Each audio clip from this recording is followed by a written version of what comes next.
Okay, we're going to, I'm going to be dehydrating some of this trombone squash. We have 2, 3, 4, 5, 6. I've already done 1, 7. And I have one over here, is 8. That may fill up the dehydrator. That is an Excalibur 9 tray dehydrator. I've already done 1 tray. Let me, decided to show you what I'm doing and how. Not going to be easy with one hand, so let me pause the camera and commence to doing this. Hang on just a second.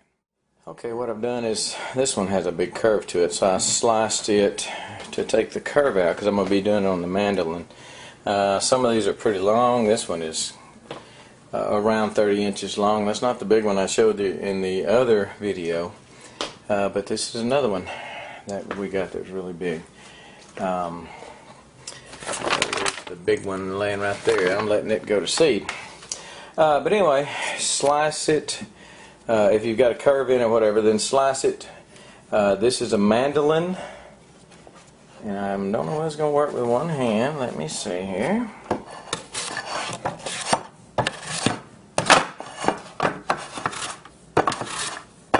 And every time I come across that, I'm slicing it.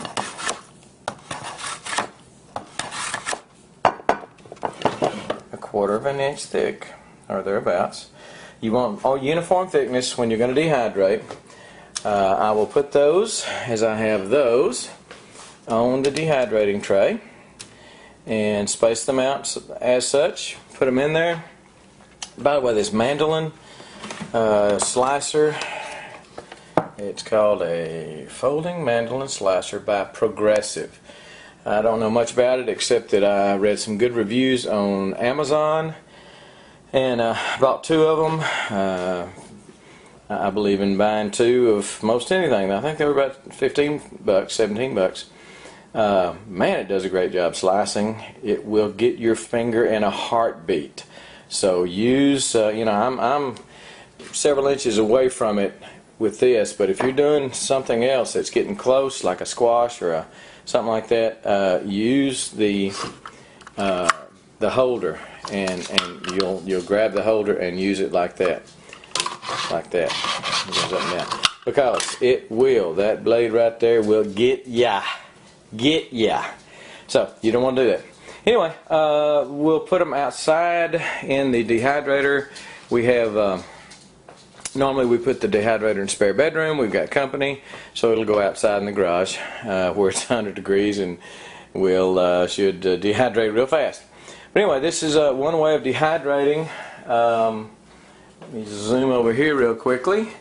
That is some zucchini that we dehydrated, and some yellow squash that we dehydrated, and put them in the mason jars and vacuumed them with the food saver canister attachment. That is corn. We just went down and bought frozen corn, and all you have to do is just when you just buy a bag of frozen corn, I think it's a pound bag, spread it out on your dehydrator, put it in, spread it out on your tray. These are sheets. If you're not familiar with dehydrators, it's got these little sheets that are made out of plastic of some sort, food grade. But anyway, spread the corn out on there. Green beans that you buy in the store. What else frozen? Gosh, I don't know. But everything that's in the store frozen has been blanched. You don't have to blanch squash anyway, but green beans you would have to, corn you would have to, I think. But it's already been blanched, so you can just spread, go buy a pound of corn and go buy 9 pounds of corn. I think 1 pound goes on a tray. If you have a 9 tray dehydrator, these are about $200, $250. Not sure. They may be up to $300. I'm not sure. Excalibur is supposed to be, as far as the homeowner goes, is supposed to be one of the probably the Cadillac, the real nicest one, trouble-free. There are better ones, of course, if you go commercial, something like that. But anyway, slice them. I really recommend this mandolin. Also, you want uniform slices, thicknesses, so they go, dry evenly. And anyway, this is what we're doing with some of the squash. We are dehydrating, and we've done a lot of things like that. We've done apples, and may do some apples, and show you how to do apples. We've got a peeler and a corer that peels it, cores it, slices it all at one time. Pretty cool. They're only 25, 30 bucks, so neat tool to have. Anyway, dehydrate some things. You can do this outside. You'll need to set you up, make you one. There's some plans online. If I can think about it, I will try to find a plan and maybe provide a link to it. But anyway,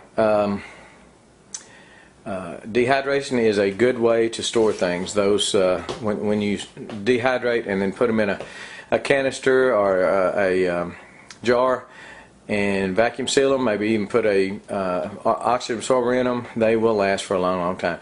You could also do potatoes. I think you can buy sliced potatoes. I don't do a lot of grocery shopping, but sliced or diced potatoes, you can dehydrate those on here.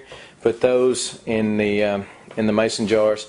Vacuum seal them in some way with an O2 or with a canister sealer, and will last for years and years and years. The lady on Dehydrate to Store says they'll last 20 years. So who knows, 10 or 20 years.